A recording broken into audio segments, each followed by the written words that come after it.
welcome to this deep dive. It's easy to think security is all about the fancy tech, the firewalls, the complex software. But honestly, the best defenses, well, they're pretty useless if you don't actually use them. Well, that's such a good way to put it. It's like having this amazing alarm system on your house, Yeah. but never actually switching it on when you go out. Defeats the whole purpose. Exactly.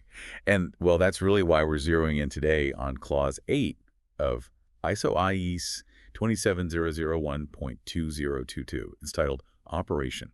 And it's crucial. This isn't theory. This is the practical hands-on guide, making sure your information actually stays protected day in, day out. Precisely. We've looked at planning before Clause 6, figuring out risks, deciding how to handle them. Right, the strategy part. But Clause 8, this is where those plans, well, they get up and run. It's the doing part of information security. We're going to sort of walk through it together, step by step, like instructors maybe, guiding through the practical bits. I like that. If Clause 6 is the blueprint, Clause 8 is definitely the construction phase, building it out. Yeah. So we'll take it piece by piece, aiming for a really clear, actionable understanding of how you operationalize security. And like you said, it all builds directly on that Clause 6 foundation. Okay, let's dive in then. First up, 8.1, operational planning and control. Let's unpack what this really means for you listening. Okay. So at its heart, this section is all about making sure the security processes you planned out earlier are actually implemented and managed effectively to meet your requirements. Right. The standard itself says you need to plan, implement, and control the processes needed to meet requirements. Sounds straightforward, maybe? Maybe too straightforward. The devil's in the details, usually. Often is. It's not just about having a policy document somewhere. You need real working processes. And it mentions establishing criteria for the processes. What sort of criteria are we talking about there? Is it like speed or? Good question. Think of criteria as the specific standards for how each security process should work. Performance standards, maybe? So, take onboarding a new employee. Criteria might include things like mandatory security training in the first week or specifying exactly what access rights they get based on their job role. It's about setting clear, measurable expectations. Gotcha. Clear rules. And then this is key. Implementing control of the processes in accordance with the criteria. That means you need ways to check that processes are actually being followed correctly, consistently, and hitting those standards you set. Okay, so it's like setting traffic rules, but then also having traffic lights and maybe patrols to ensure people follow them. Exactly that. Good analogy. And you mentioned documentation. The standard brings up documented information here, too. Why is writing things down so important in this doing phase? Well, documented procedures, they're more than just rules on paper. They're kind of the institutional memory for your security. Okay. If something happens, an incident or a new threat pops up, these documents help you understand how things should have worked and maybe where they went off track. Allows for faster, better responses. Ah, right. And consistency, too, I guess. If new people join. Absolutely. Everyone's working from the same playbook. Creates a consistent, repeatable way of doing things. Makes total sense. Okay, next bit in 8.1 talks about controlling plan changes and reviewing unintended changes. That feels really relevant today. Things change so fast. Oh, absolutely. Change is constant. And even, seemingly small changes can sometimes have big, unexpected security knock-on effects. Right. So 8.1 says you need to proactively think about the potential impact of plan changes, system updates, new processes before you roll them out. Assess the risk first. Okay, so look before you leap. Pretty much. And just as important, have a process for when things change unexpectedly. Something breaks or an unplanned event occurs.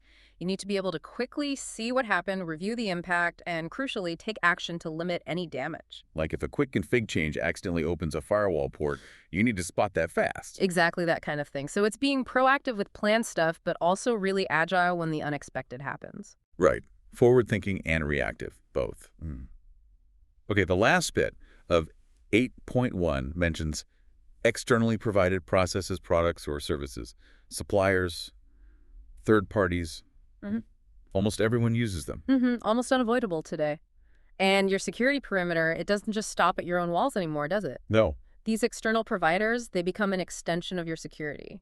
So 8.1 requires you to make sure any of these external bits relevant to your ISMS are also properly controlled. And how do you do that practically? Well, often it involves things like having really clear security requirements baked into your contracts, doing your homework due diligence on their security posture, and then ongoing monitoring to make sure they're keeping up their end. Especially with supply chain attacks being, well, a big thing now. A huge thing. So yeah, this area is absolutely critical. Okay, so 8.1, big section. It's really about taking the plans and weaving them into the daily grind, the actual operations.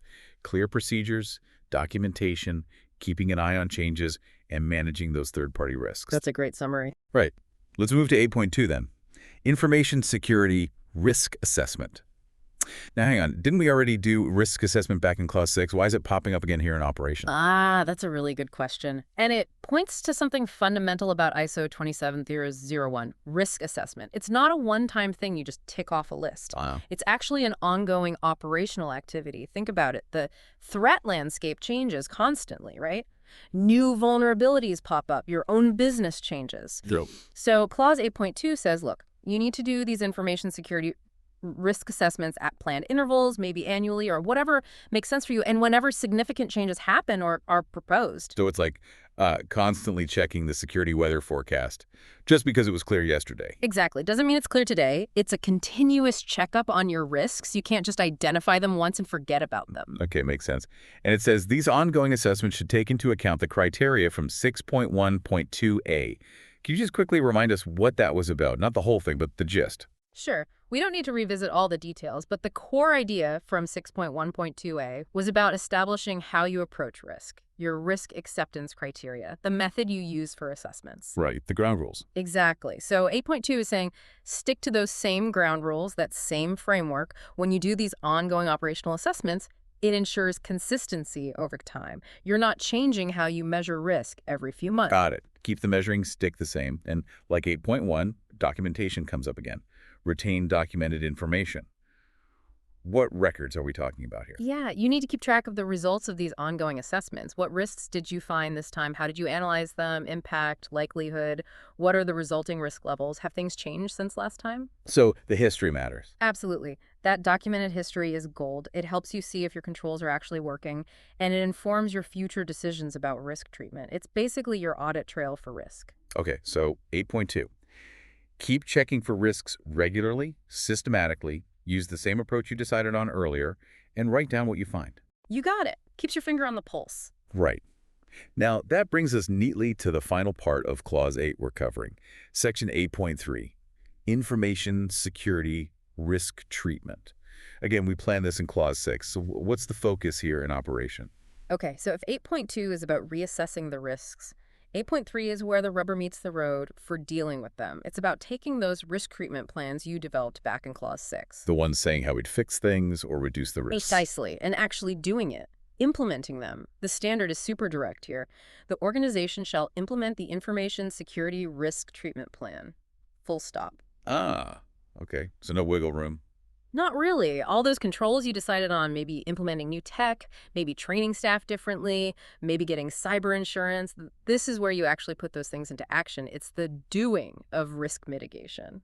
So if our plan said implement two-factor authentication for everyone, 8.3 is where we actually, roll it out, set up the systems, teach people how to use it. Exactly. It's the execution phase, turning intention into reality. Makes sense.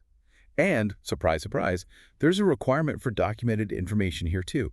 What kind of proof do we need this time? Well, the standard says documented information of the results of the information security risk treatment implementation. Okay, the results. So not just the plan, but proof it happened and worked. That's the idea, tangible evidence. So it could be things like system configuration records showing that, yes, 2FA is enabled, or training logs confirming people completed the required training, maybe copies of insurance policies if you chose risk transfer.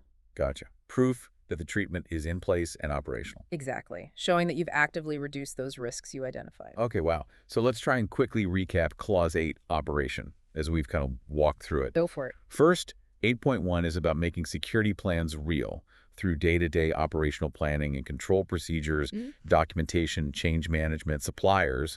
Setting the stage. Then, 8.2 hammers home that risk assessment isn't a one-shot deal. It's ongoing. Needs repeating, needs documenting. Keep checking that weather forecast. Continuous vigilance. And finally, 8.3 is about actually implementing the specific treatments you decided on to tackle those risks. Yeah. Doing the fixes. Yep. And proving you did it. That feels like a good overview. I think it is. Clause 8, it really is the engine room, isn't it? For your whole ISMS. Yeah. It's where all that strategic thinking, the planning from earlier clauses, gets turned into concrete actions. Actions that directly protect the confidentiality, integrity, availability, the CIA triad of your information. Absolutely. Without this effective operational part, even the best strategies just, well, they just sit on a shelf. They really do. They fail. This deep dive into Clause 8, it's been really insightful. It really drives home that security isn't just theory. It's got to be woven right into how your organization works every day. Absolutely. And maybe for you listening to this, as you think about it, consider these operational BICs we've talked about. How well are they really managed where you work? You know, based on these Clause 8 requirements, what's maybe one area, just one concrete thing you could focus on right now to make things a bit stronger? That's a really practical, powerful question to leave folks with. And it's good to remember, isn't it, that Clause 8 is just one part of this bigger cycle. Yeah. The next clauses, 9 and 10, they look at checking if these operations are effective and then driving improvement based on that, evaluation and improvement. Right. It's a continuous loop, check, act. So the journey, it really is ongoing. It absolutely is. So, yeah, keep exploring ISO IEC 27001.2022. Keep digging into these standards. Every clause offers something valuable for building a truly resilient security system. Well, thanks for joining us for this deep dive into Clause 8. Until next time, stay secure and keep those security operations humming.